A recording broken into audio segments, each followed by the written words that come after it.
যাদের মোবাইলে দ্রুত চার্জ হয় না, চার্জ হইতে একটু সময় লাগে, তাদের জন্য মাত্র 3টা সেটিং আমি করতে বলবো। এই 3টা সেটিং যদি করেন তাহলে আগের তুলনায় প্রায় 2 গুণ স্পিডে চার্জ ভালো হবে। চলুন বন্ধুরা, কীভাবে সেই 3টে সেটিং করবেন আমি দেখিয়ে দিই। প্রথমে যে কাজটি করবেন সেটা হলো কি, আপনাদের মোবাইলে থাকা সেটিংয়ে চলে যাবেন। ঠিক আছে, সেটিংয়ে যাওয়ার পর একটু নিচে আসবেন। আসার পরে দেখবেন লেখা থাকবে ব্যাটারি। এখানে ব্যাটারি লেখা থাকবে, আমি আপনাদেরকে দেখাই। এই দেখুন, এই ব্যাটারিতে একবার ক্লিক করবেন। ক্লিক করার পরে একটু নিচে আসবেন। আসার পরে দেখবেন লেখা থাকবে চার্জিং সেটিং। ওকে, এখানে ক্লিক করে দেবেন। ক্লিক করার পরে দেখবেন এখানে লেখা থাকবে ফাস্ট চার্জিং। এটা আপনারা ইনেবল করে দেবেন। ঠিক আছে, তারপরে ব্যাগে চলে আসবেন।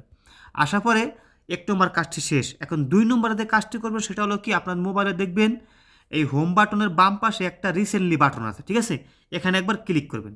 ক্লিক করার পরে আপনারা এখানে ক্লিক করে সবগুলি ডিলিট করে দেবেন। মানে আপনি যতগুলি অ্যাপ্লিকেশন চালু রাখেন সবগুলি একসাথে ক্লোজ অলে ক্লিক করে সেটা সরিয়ে দিবেন। বাস, 2 নম্বর কাজটি শেষ। এখন 3 নম্বরে কাজটি করবেন সেটা হচ্ছে কি, নোটিফিকেশন যে প্যানেল আছে সেটা টান দিয়ে নিচে নিয়ে আসবেন। আসার পরে এখান থেকে যে কয়টি অপশন আপনাদের চালু করা থাকবে সবগুলি এখান থেকে বন্ধ করে দিবেন। যেমন আমার এখানে লোকেশন চালু আছে, লোকেশন বন্ধ করে দিবেন। তারপর আপনাদের যে ইন্টারনেট লাইন থাকবে ডাটা, সেই ডাটাও অফ করে দিবেন, কিংবা আপনাদের ওয়াইফাই কানেকশন থাকলে সেটাও অফ করে দিবেন। দিয়ে দেওয়ার পরে কাজটি শেষ। এখন আপনারা কী করবেন, এই ব্র্যাক লাইটটি এভাবে কমিয়ে দিবেন। মানে একেবারে অন্ধকার অন্ধকার রাখবেন। যখন আপনার চার্জে লাগাবেন তখন এরকমভাবে অন্ধকার অন্ধকারে রেখে তারপরে ব্যাগে চলে আসবেন। কাজটি শেষ। এই পর্যায়ে তারপরে আপনার মোবাইলটা স্ক্রিনটি লক বন্ধ করে চার্জে লাগিয়ে দেবেন। চার্জে লাগানোর পরে ওই সময় আপনারা মানে টিপি করবেন না।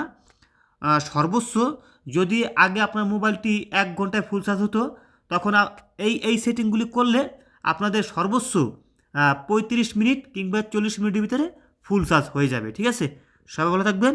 আর ভিডিওতে কিন্তু অবশ্যই একটা লাইক করে দিবেন।